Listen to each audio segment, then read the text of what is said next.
Para ti, ¿qué es inteligencia artificial en una frase? Creo que es simplemente la manera en que una máquina puede tratar de simular ciertos procesos que hace el ser humano en términos de análisis, síntesis y predicción de información y automatización de procesos. Hola a todos y bienvenidos a AI Heroes, un espacio donde descubrimos las infinitas formas en las que la tecnología y la inteligencia artificial están transformando el futuro de la salud. Esto lo hacemos a través de conversaciones con personas increíbles de esta industria. Soy Laura Velázquez, soy cofundadora de Arcángel AI y soy su host. Vamos con el episodio. Muchísimas gracias, Lau, por la invitación. Mi nombre es Juan Carlos Alandete. Trabajo en el campo de acceso a mercados desde hace más o menos 15 años. En este momento a nivel global con una compañía farmacéutica. Soy un gomoso de la salud pública, de la medicina y del tema de innovación. Juan, tú tienes una experiencia súper amplia en salud porque has pasado hasta por salud pública, acceso, bueno, un sinfín de cosas. Tienes mucho conocimiento además en oncología, que eso me parece muy apasionante. ¿Cuáles han sido los principales retos que tú has visto a lo largo de todos estos años de experiencias que tú tienes en la industria, donde tú más crees que los sistemas de salud deberían estar mirando?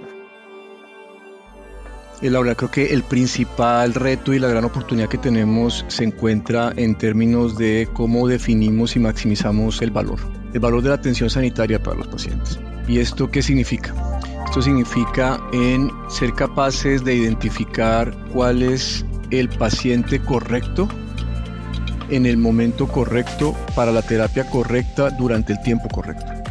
Y creo que ahí es donde se nos juega en gran parte toda la dificultad transaccional que tiene el sistema. ¿A qué me refiero con esto? La industria farmacéutica está en el proceso siempre de investigación y desarrollo para crear nuevos productos para resolver necesidades de pacientes y espera que ese proceso de innovación sea pagado o recompensado por los sistemas de salud. Pero por otra parte, los sistemas de salud no tienen formas precisas para calcular cuál es el beneficio que están recibiendo esas tecnologías, de tal manera que tampoco tiene una manera de poderles dar un precio y de fomentar el acceso oportuno de los pacientes a dichas tecnologías. La segunda situación tiene que ver con el hecho de que los pacientes, más bien las instituciones de servicios de salud no tienen una manera ágil, dinámica, en tiempo real y eficiente para detectar cuáles son los pacientes en necesidad y con esa necesidad en particular saber qué tipo de terapia es la que más le conviene para resolver esa necesidad particular en el momento oportuno. Y por último, tampoco tenemos las herramientas hoy para detectar cuándo un paciente se está desviando de ese proceso de atención sanitario que se espera lo va a llevar a mejorar su salud. Entonces tenemos esas tres grandes dificultades hoy: la posibilidad de medir valor, la posibilidad de garantizar la identificación correcta de pacientes y tercero, la posibilidad de identificar desviaciones del proceso de atención.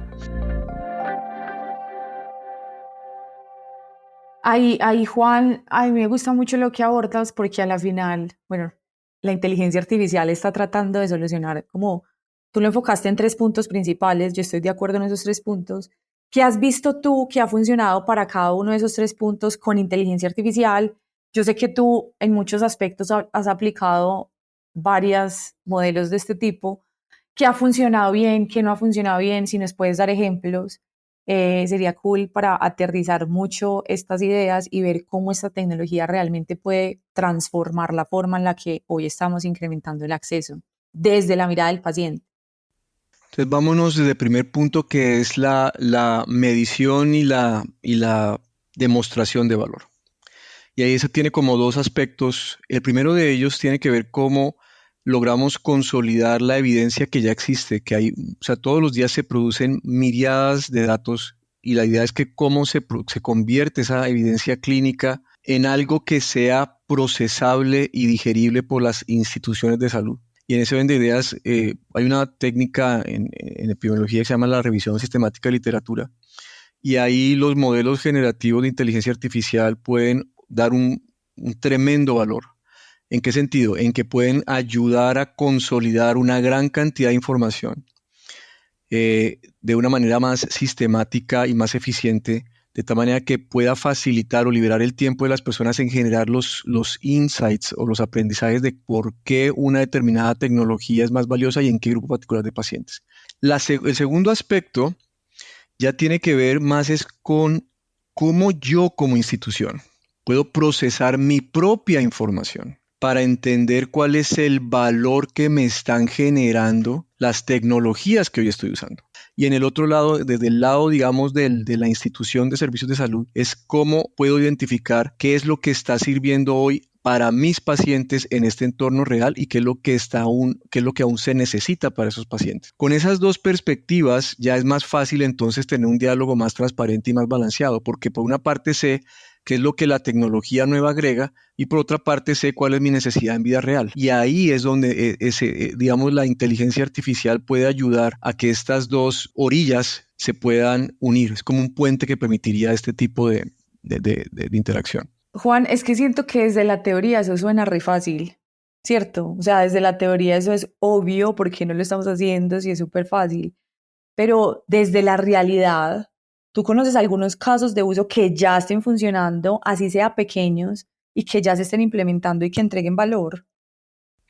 En términos de la industria farmacéutica, sí ya hay varios laboratorios, incluyendo en el que yo trabajo, en donde ya estamos trabajando en temas de cómo aplicar estas herramientas de inteligencia artificial para la generación de evidencia. Entonces, para, digamos, consolidar y generar esa evidencia. O sea, digamos, modelos para extraer conclusiones de revisiones de literatura. Esto ya existe, esto ya es una realidad, esto ya se está aplicando.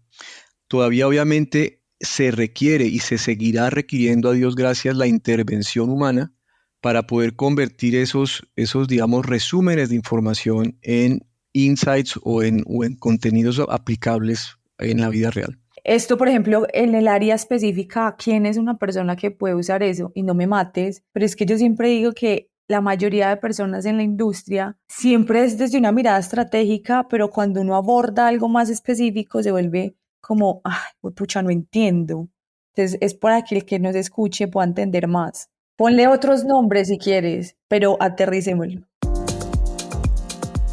En los países no es tanta la necesidad porque generalmente son los equipos globales los que generan ese tipo de información. Y es donde yo tengo que revisar, no sé, 12,000 publicaciones que hablan sobre una determinada enfermedad. ¿Cuál es la importancia del cáncer de mama y qué pasa con un grupo particular de mujeres de cáncer de mama que no responden bien a la terapia? Y eso hay que revisar un montón de estudios clínicos para poder saber qué es lo que realmente se necesita, dónde está el problema en estas pacientes, qué es lo que los medicamentos de hoy no están resolviendo y cuáles son las terapias que están disponibles y que están haciendo. Para resumir toda esa información se requiere una cantidad enorme de horas de personas revisando la mano. Hoy con inteligencia artificial es posible consolidar todos estos, digamos, volúmenes de información de una manera muy sencilla, muy sucinta y que, digamos, va extrayendo lo más relevante para que revisores humanos validen que esa información sea correcta y de ahí sacan las conclusiones que sean necesarias, lo cual ahorra meses, muchas horas de trabajo. Y ya lo estamos haciendo, por ejemplo, en Sanofi y estoy seguro que muchas otras compañías farmacéuticas lo están haciendo en este momento. Eso me parece súper chévere. La vez pasada estaba hablando con un médico que me decía, en estos días me puse a revisar un modelo que me sacaba información del estado del arte de múltiples guías clínicas o prácticas clínicas que tiene, por ejemplo, el Sevier y todo esto, y me ayudó a identificar qué era lo último que estaba saliendo como alrededor de temas de, creo que era de Parkinson o de Alzheimer, no lo recuerdo muy bien, y es precisamente eso que tú nos estás diciendo, es como curar toda esa información para que sea mucho más rápido. Me gusta.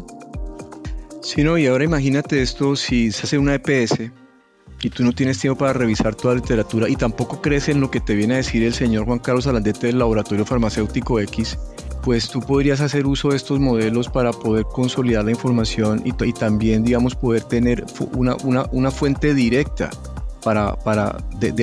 de datos o de evidencia que te permita también tomar las decisiones o validar aquello que te está trayendo la industria. Entonces creo que esto facilita ese tipo de procesos, porque estas personas que hoy están en las EPS, si contaran con estos modelos, podrían por sí mismos también extraer información no solamente de los 3 artículos que se alcance a leer la persona que está tomando estas decisiones, sino que pueda procesar mucha más cantidad de información de una forma mucho más eficiente.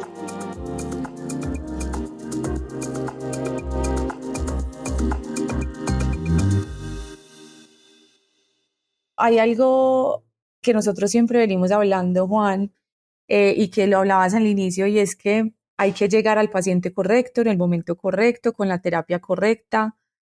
Eso a veces, de nuevo, se vuelve como luce el éxito, como que así debería ser, pero a veces se vuelve complejo, no solamente porque la tecnología no lo permite o porque hay muchos retrocesos y muchos procesos que se vuelven complejos de identificar el paciente o que el paciente llegue a tiempo.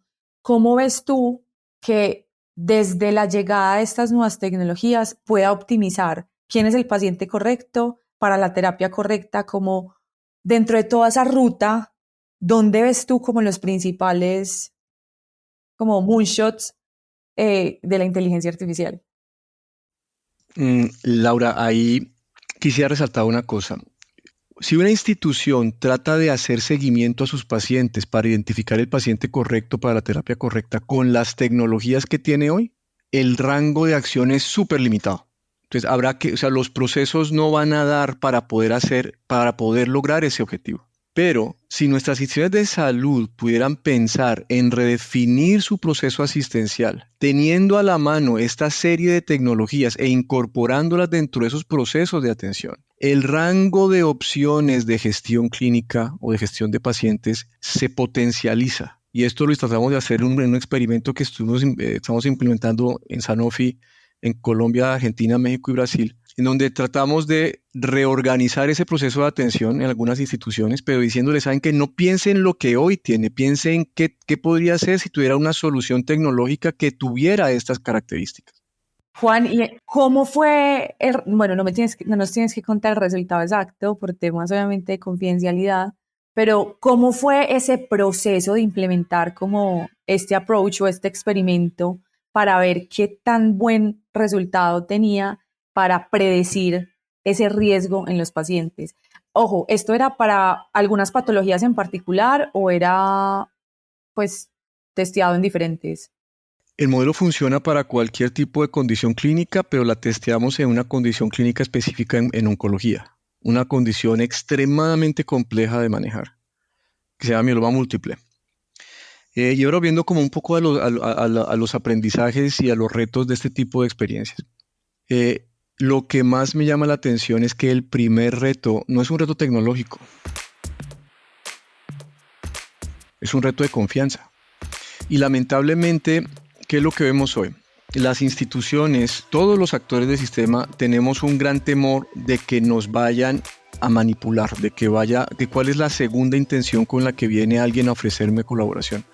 O qué va a pasar si yo comparto mi información, o qué va a pasar si yo proceso o cambio las formas de que estoy haciendo las cosas. Entonces creo que ahí el primer tema tiene que ver con desconfianza, y entonces ahí nos tocó hacer un gran ejercicio por mucho tiempo de vender que el interés real de Sanofi, en este caso, no era, digamos que aprovecharse de la institución, sino de darle la herramienta de un tercero para que ellos pudieran empoderarse a sí mismos. Y ese fue un proceso, digamos, muy, muy largo, donde se tocó construir esa confianza. El segundo gran tema es un tema que tiene que ver más con las prioridades en competencia. El problema que tenemos hoy grande en el sector salud es que el día a día es tan apremiante que sacar tiempo para apagar el incendio de hoy, para poder pensar en la solución estructural de mañana, genera una tensión interna, o sea, porque los recursos son muy limitados. Entonces toca también ir jugando con el tiempo de las instituciones para que a medida que esto va ganando confianza y va ganando prioridad en la agenda, también se puedan ir dando los tiempos de los equipos de tecnología, de los equipos clínicos, etcétera, que están a cargo de rediseñar esta ruta y de implementarla, para que lo adopten como algo propio y puedan ver en el corto plazo el beneficio. Juan, la ventaja que tú tienes aquí es que tú has estado en unas posiciones en muchos países, en mucha diversidad dentro de la industria farma y también dentro de, pues, de todo el contexto de lo que es el sistema de salud, inclusive de salud pública. Entonces eso te da como una ventaja para identificar dónde está ese mayor reto y hacia dónde hay que construir transversal, pues, al sistema, lo cual también lo hace complejo, como que uno dice, pucha, esto es como difícil. ¿Cuál es la diferencia que tú ves en un país que tiene mayor adopción de tecnología como la inteligencia artificial, que es Estados Unidos, a lo que vemos en Latinoamérica y particularmente pues Colombia? Yo creo que un primer tema es un tema de lo que te decía de las prioridades que están o sea, mucha carga de trabajo y poco tiempo para que las personas puedan pensar. O sea, estamos todo el día en hacer. Y creo que eso evita que las instituciones tengan la capacidad o la posibilidad de tener a alguien y un espacio para reorganizar sus procesos, reorganizar sus formas. Y eso creo que es uno de los principales retos muy pragmáticos en el día de hoy. Y el segundo tema, creo yo que es también un tema de falta todavía de entrenamiento. Nos falta una masa crítica de personas que conozcan cuál es el valor de este tipo de tecnologías y que tengan la formación, el entrenamiento y el conocimiento de para qué sirven y cuál es el valor que agregan. Y el tercer tema es un tema de generación de experiencias o casos de uso exitosos.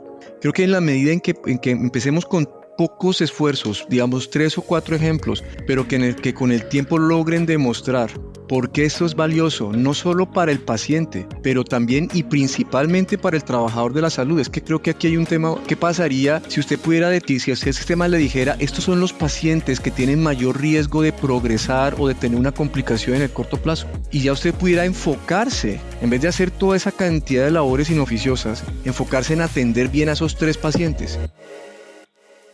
Para mí ahí es donde es que está el reto más grande, en cómo generamos estos modelos y estas experiencias con un costo relativamente bajo, y en donde la industria podría ser un gran financiador de este tipo de iniciativas porque tendrían capital para poder hacerlo, en donde empresas como la tuya podría ser uno de los digamos, nichos de desarrollo, y en donde instituciones de vanguardia que estén interesadas en sus pacientes y en su gente, y que tengan la capacidad de confiar, den la cabida para decir, oiga, trabajemos conjuntamente y hagamos pilotos a ver que demuestren que esto es factible y es escalable, que es el otro tema que no he tocado todavía, que es el de la escalabilidad. No, a mí me parece súper claro. De hecho, yo siempre he pensado que la tecnología en sí, o sea, se puede implementar, se puede aplicar, se puede hacer lo que sea. La tecnología no es el problema, es cómo realmente lo podemos integrar a un sistema que sea adaptable, que se entienda para qué se está utilizando y que realmente solucione algo que es un problema, no que es un nice to have. Que eso es pues muy alineado a lo que estás diciendo. Me parece súper chévere. Entonces viene el otro pedazo y es cómo hacemos para que estos experimentos que se corran muestren también cuál es el valor económico o el impacto financiero de cuando yo logro incorporar estos mecanismos de gestión automática o automatizada o de facilitación de procesos de gestión, cómo se traduce en resultados económicos. O sea, cuál es el retorno, la tasa de retorno de cada peso que se invierte en el diseño de estos estudios, o de este tipo en la aplicación de estas herramientas, cómo retorna eso en términos de mejor calidad para los pacientes, pero también en términos de mejores resultados financieros para las organizaciones. O sea, aquí como para resumir esta última idea es que siempre hay que encontrar la viabilidad, no solo de impacto, sino que tenga un retorno para que pueda ser escalable y que pueda ser sostenible en el tiempo, que claramente eso pues es fundamental.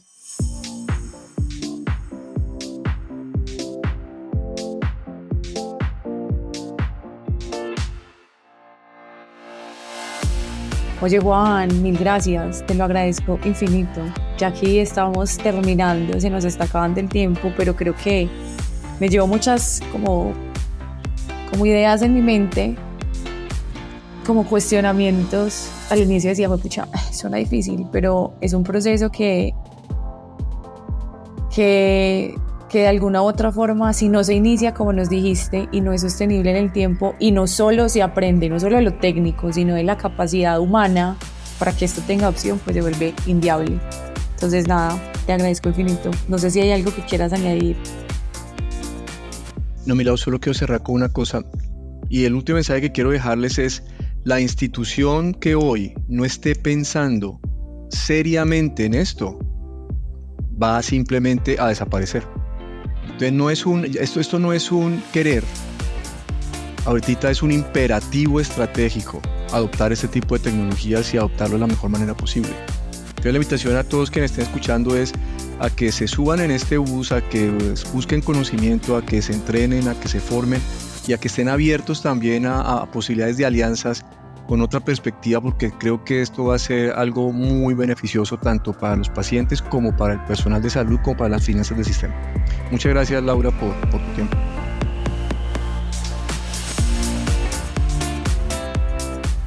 Oigan, ya para terminar, quisiera saber más de qué les gustaría escuchar aquí en AI Heroes. Los invito a dejar una reseña, activar la campanita para que la plataforma les avise cuando publiquemos un nuevo episodio y dejarnos 5 estrellas.